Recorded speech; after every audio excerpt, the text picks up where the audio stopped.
one power, invisible, and you see it everywhere and every day. One power, indescribable, and you speak of it with every word you say. Mysterious until you know the truth. As simple as the love inside of you.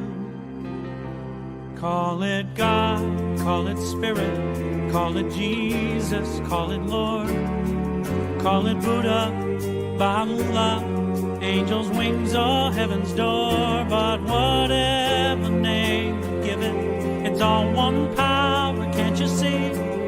It's the power of the love in you and me. One power, one power. Welcome, welcome, welcome everyone. It is March already, and we're so glad to have everyone here. We are a center that welcomes any and everyone, regardless of your belief. We are here in open arms. Today we have a wonderful guest speaker, Reverend Jean Bell, that's going to be delivering a wonderful message to us. March is also Women History Month.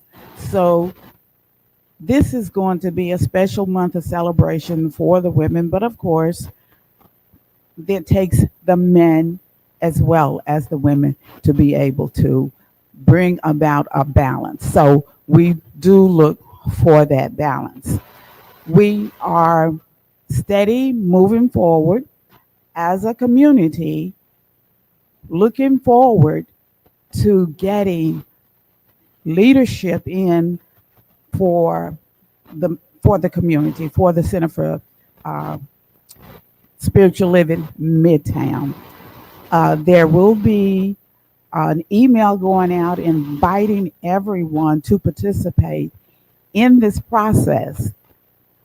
We are here because of you, so it is your ideas, your support that we are here today. So we want to continue to be here, and we thank you, and we are very grateful for your support and your thoughts and your contributions, as this is the reason why. You are that reason why we are here today.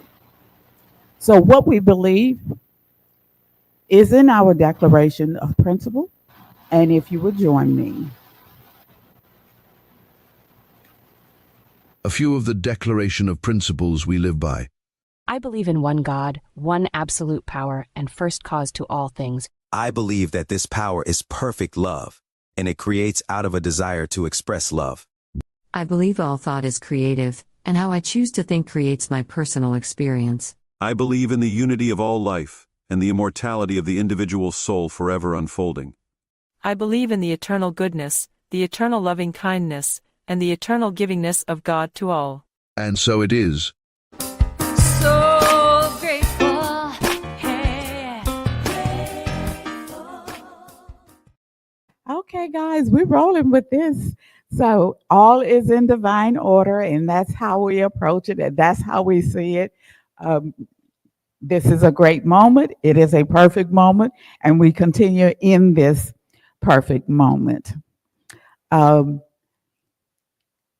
Today, again, it's kicking off Women History Month. The women's suffrage was a movement that was to give women the right to vote. It was ratified in 1920, and it is now part of the Constitution. It was started by 68 women and 32 men. Again, we cannot do what we need to do without the support of our men. That was a total of 73 years. That is who we are today, women having the right to vote. But I want to throw out another idea about the universe. The universe, in and of itself, is an intelligent entity, it is an intelligent system that is built on balance, and it continuously moves toward balance. Look for that balance. It is about that balance. It is the yin and the yang. It is the balance of the female energy, the balance of the male energy. And in that, we often will see what looks like chaos to us, but what we are observing is the universe in a self-correcting mode. So when there is maybe things that are happening that we may not fully understand, we can just know that the universe is moving toward the balancing of its female energy and male energy. And having a different angle, sometimes we just won't understand it. It's just how life is. I want to recite to you a saying from Eckhart Tolle. The primary cause of our unhappiness is never the situation that we are observing, but it is our thoughts about that particular situation. And that will give us insight on what our approach should be. So I want to do a quick treatment, and the treatment will be for the oneness. So if you would please join me in gathering up your energy, gathering up your essence, gathering up your spirit, just to know that we are one with the infinite, we are one with the universe, we are one with the intelligence, we are one with the magnificent. There is just the one. I am connected to the one, and it is my connection to the oneness that continues to give expression to the beautiful oneness, to give full expression, to give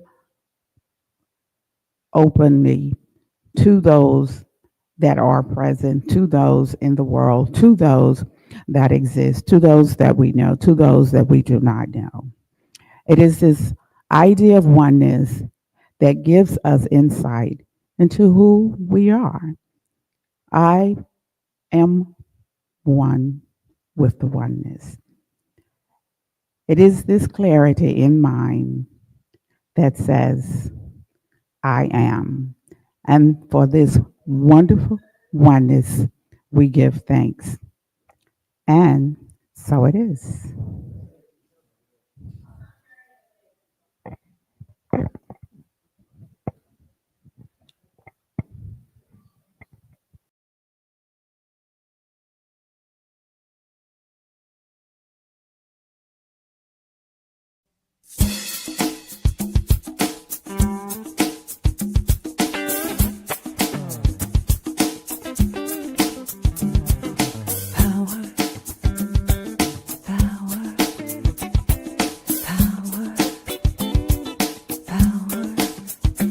It's the power of women.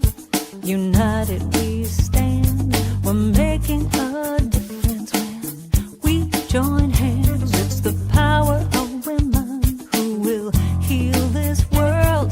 The power of women.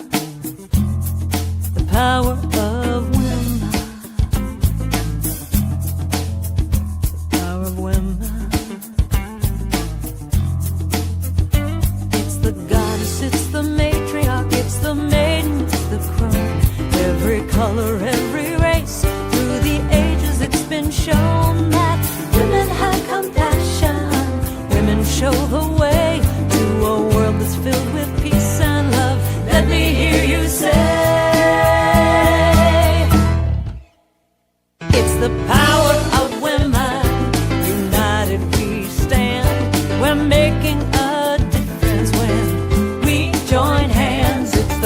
power of women will heal this world. The power of women, yeah, the power of women. Power. It's just the power of women. Power. As we stand in this circle, feeling our connection, we can feel the power move as we state our intention to bring peace to this world and right all the wrongs. Joining now in sisterhood, we lift our voice in song and sing. It's the power of women. United we stand. We're making a difference when we join hands. It's the power of women who will heal this world. The power of women, yeah, power of women. Power. It's just the power of women. Power.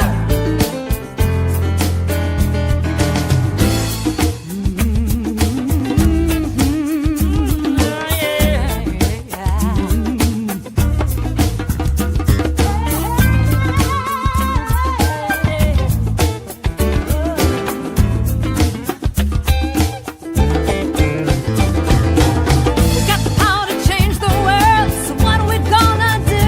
Power! First we have to realize that it's up to me and you. Power!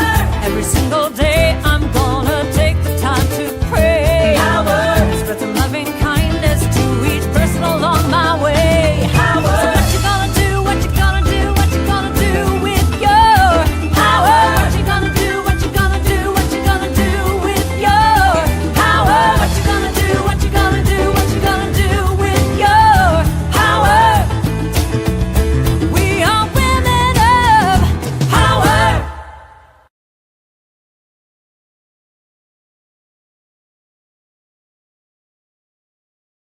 That and just the images of the different women, um, absolutely fabulous. I just want to take this opportunity to shout out to the women here in Center for Spiritual Living Midtown. Greatness to you.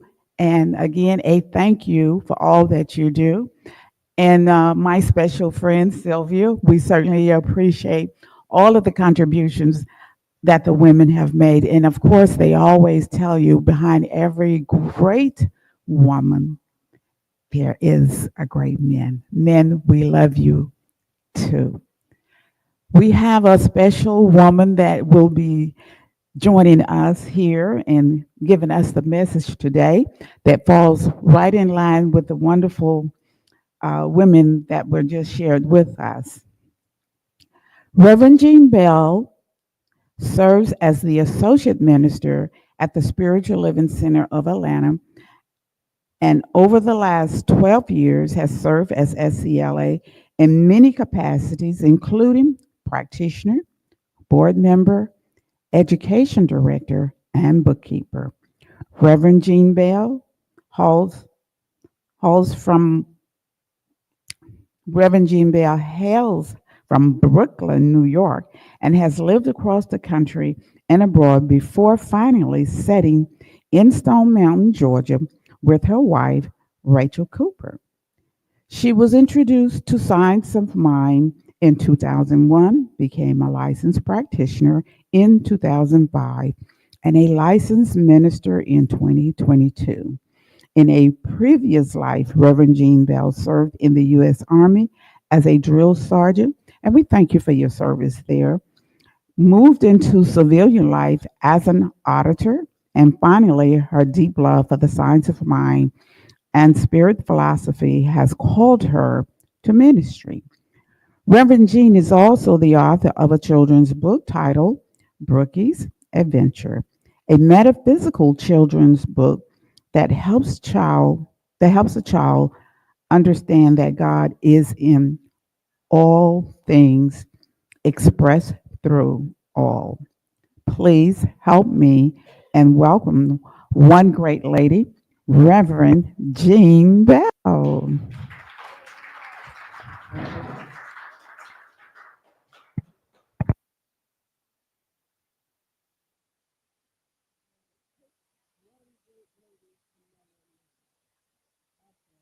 to say.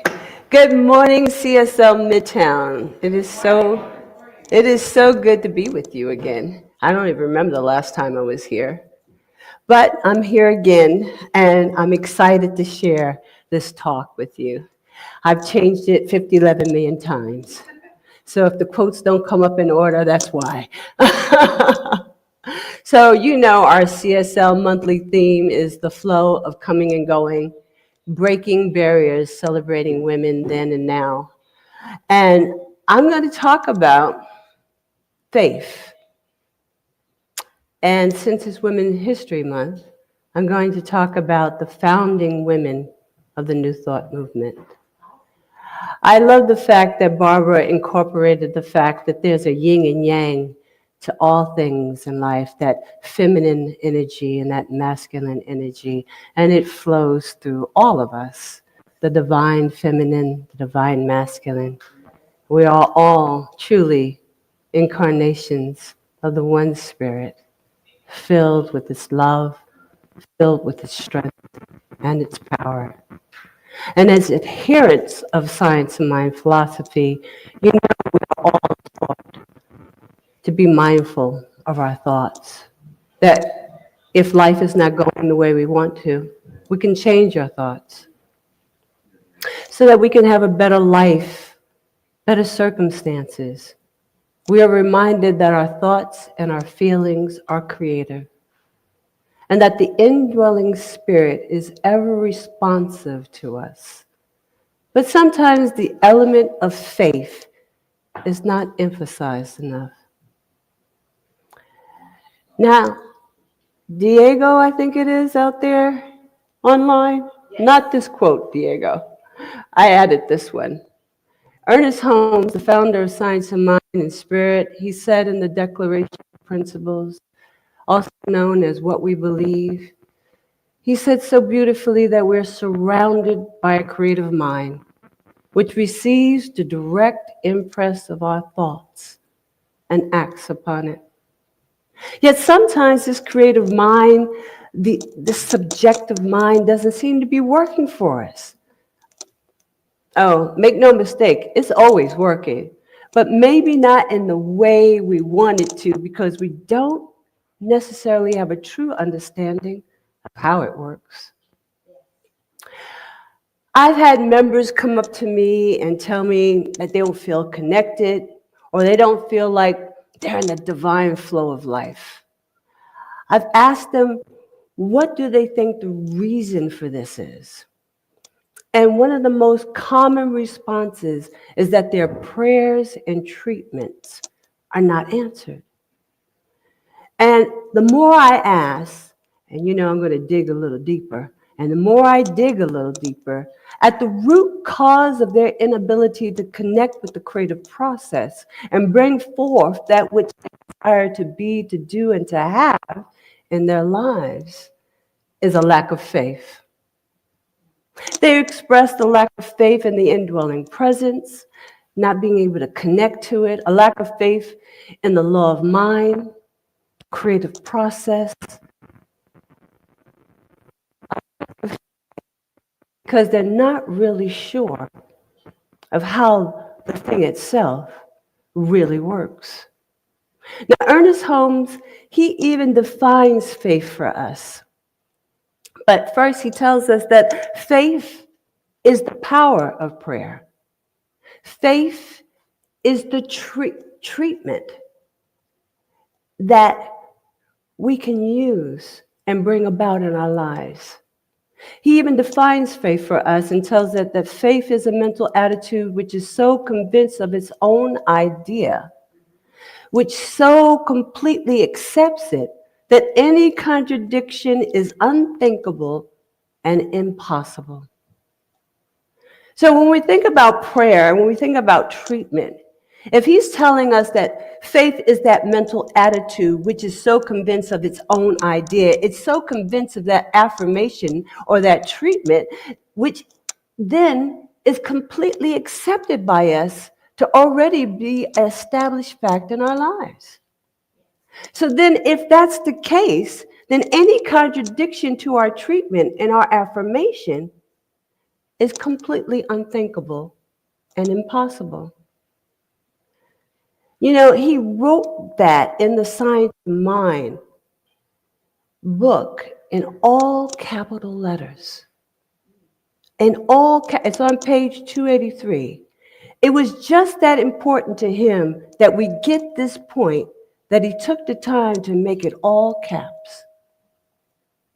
And a lot of times I've discovered that individuals' lack of faith have a lot to do with a superficial understanding of how the law of mind works, or how the science of mind principle works in general. In times like these, I'm telling you, we need to have a solid understanding of what faith is and how the creative process works in answering our treatments. And I find that having examples of people that have put faith into action and have had outstanding demonstrations, results, can help build our faith in the universal law. Again, this universal law is always responsive to us. But when we want results, when we really want to see them, we've got to do our spiritual practices, and we have to have faith in the process. And since March is Women's History Month, I want to talk to you today about the women who were at the forefront of the New Thought movement in its beginnings. These women had absolute faith in a power that was greater than they were, and they had demonstrations during some of the most challenging and trying periods in American history for women. But first, before we get into that, and we will, I want to ask, have you ever asked yourself, why do we even have a Women's History Month? Have you ever asked yourself that? Have you ever asked why we have any of these commemorative history months? Last month, I gave a talk on Black History Month, and I pointed out the fact that Black history, as well as women's history, have always been a part of American history. So why are we celebrating women? Why are we celebrating Blacks, South Pacific Islanders? You see, their history has been purposely omitted from the American history narrative. And we have been taught a sanitized version of our American history. And Blacks and women have been purposely omitted because the true facts about their collective histories, interwoven together, will reveal a very disturbing picture of America, the land where not everybody was free. We have been lured into accepting that women's history and all of the other historical commemorative months are sufficient enough to make up for the fact that they have been omitted from the mainstream American history narrative.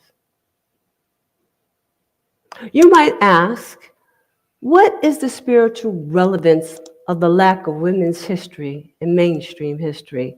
And what does it have to do with your Science of Mind talk today? I'm glad you asked. Because if a true telling of American history in America had been interwoven into American history from the very beginning, it would show that women's unalienable rights and their freedom have been denied for centuries. The rights of life, liberty, freedom, and the pursuit of happiness, these basic human rights that we revere and hold true as American citizens, have been denied women since the founding of our country. Yes, it's true that women have gained numerous rights in the last 100 years or so, but we now see a repressive history repeating itself again. And therein lies the relevance of telling the truth about women's history, which is American history denied. Ernest Holmes wrote in The Science of Mind, the divine plan is one of freedom. Bondage is not God ordained. Freedom is the birthright of every living soul. Freedom is the birthright of every living soul, and all instinctively feel this. The truth points to freedom under law.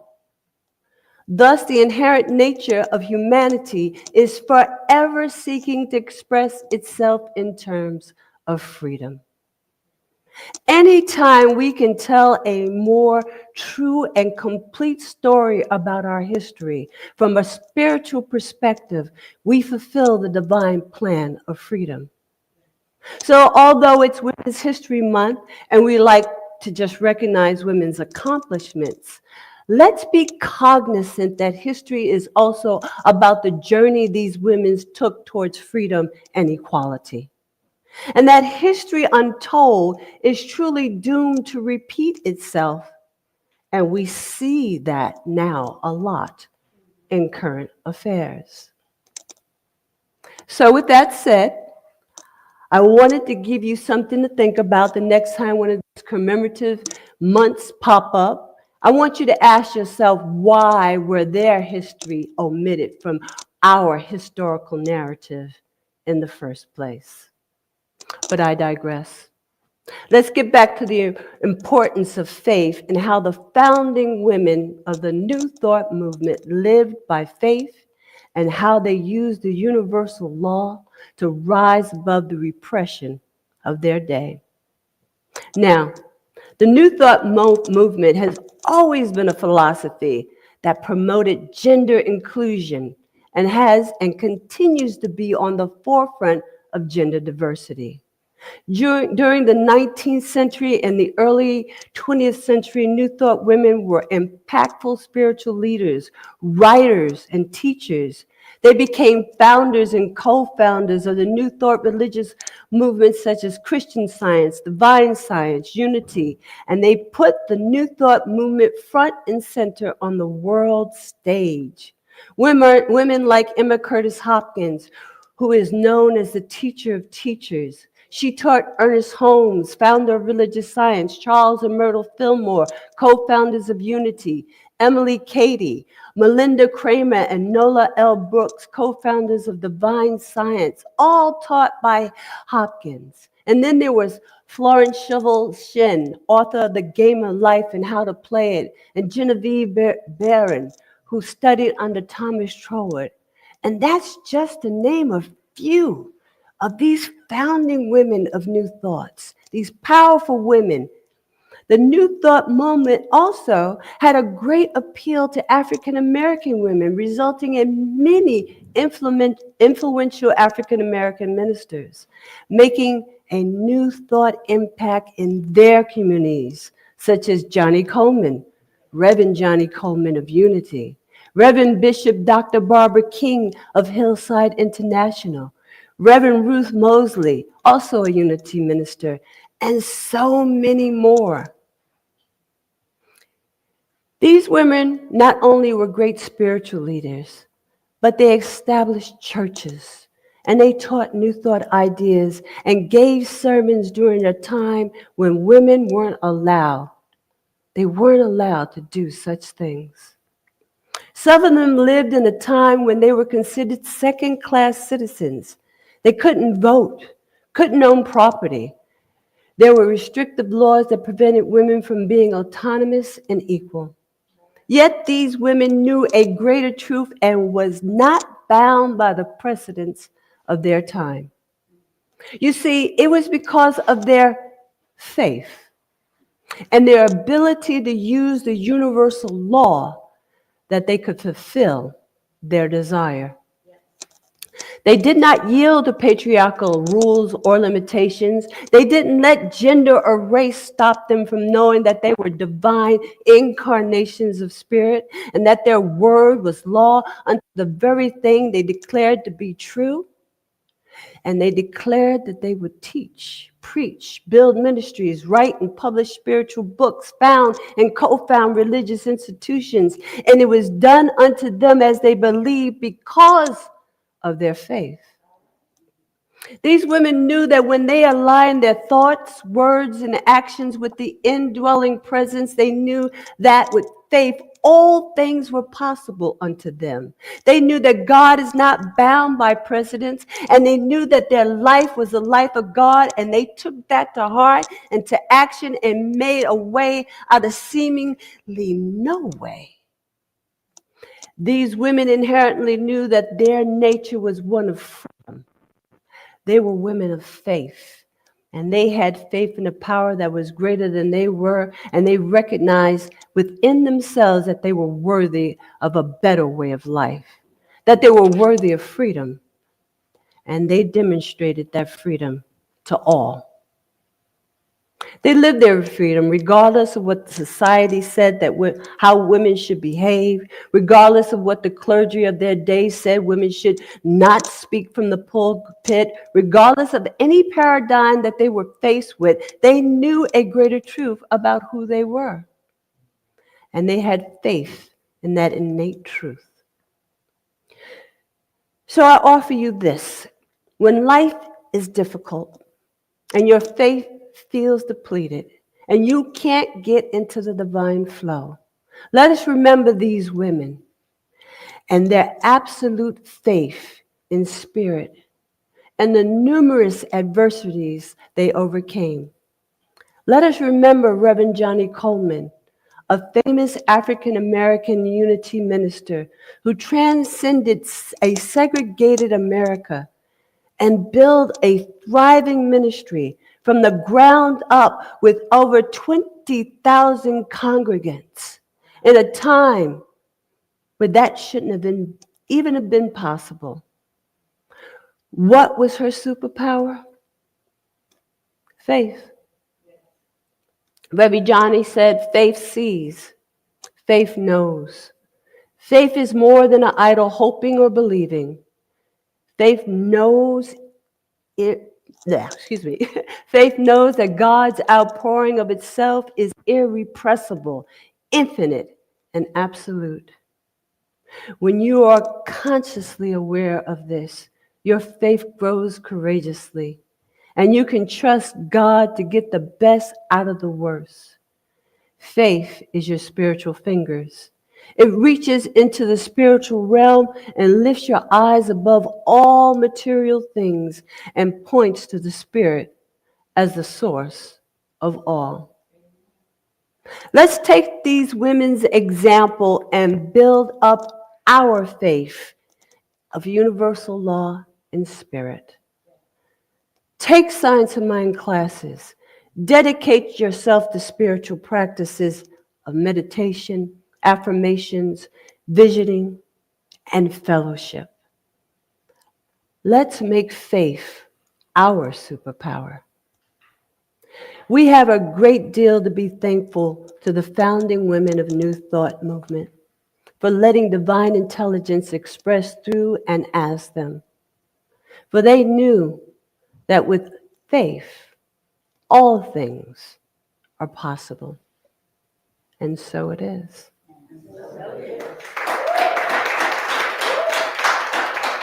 So let's take this moment to turn within and know that as we go forth this day, that there is only one mind, one power, one source that is back of all things. And that it is the yin and the yang, it is the coming and the going, it is the alpha and the omega. It is the divine feminine and the divine masculine. It is what we are. And we have faith that when we believe that a thing is already ours, so shall it be done unto us. Have that unwavering faith and know that Spirit is always there, always answering. The eternal yes has already been given. And so we move into that knowingness right here and right now, and we let it be so. And together we say, and so it is. Thank you, CSL Midtown.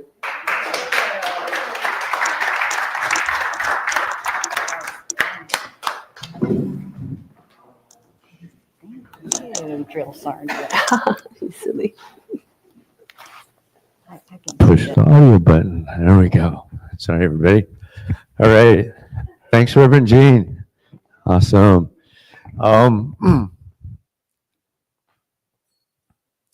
We were having audio problems this morning, so I was messing with that.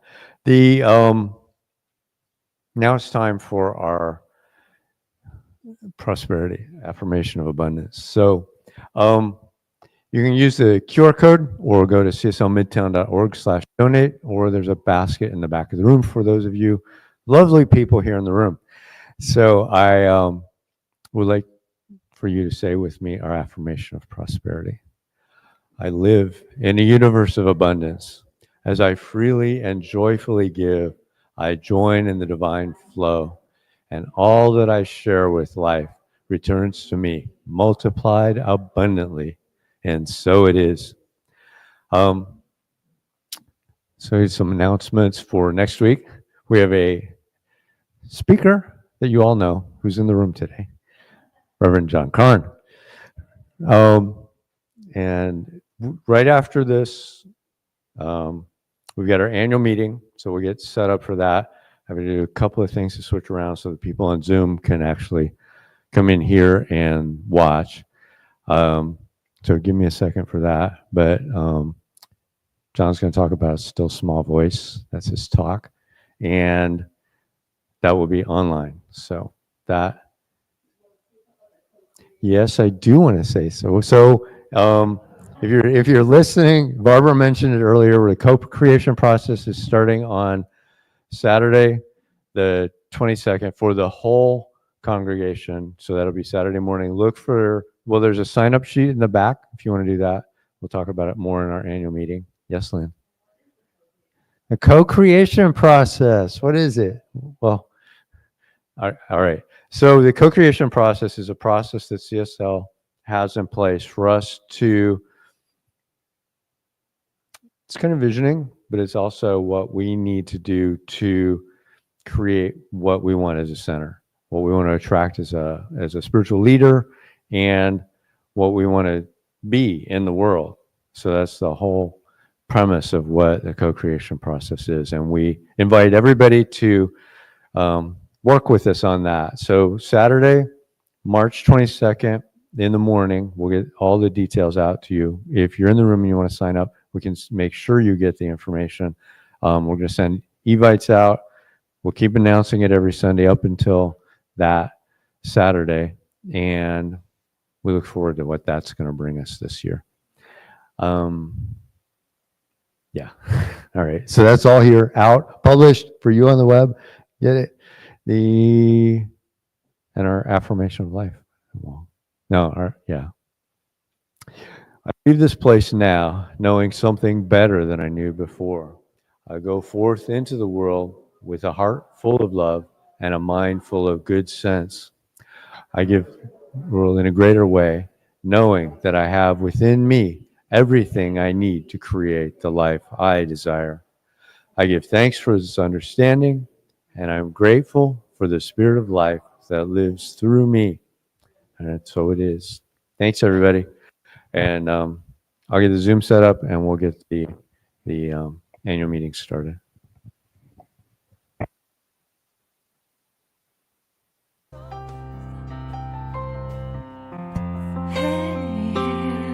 I'm so grateful.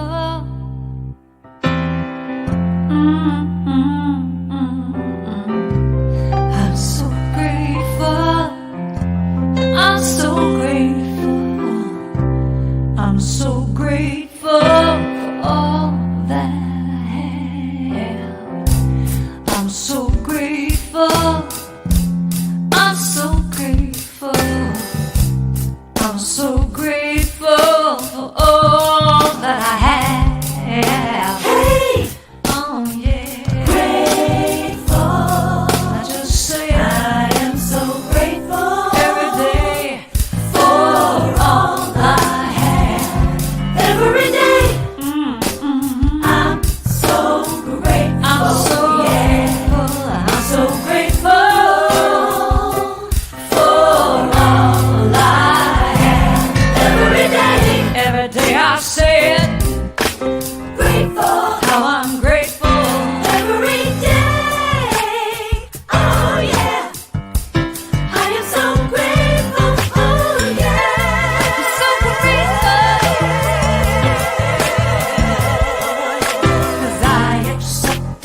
There is a power for good in the universe greater than you are, and you can use it.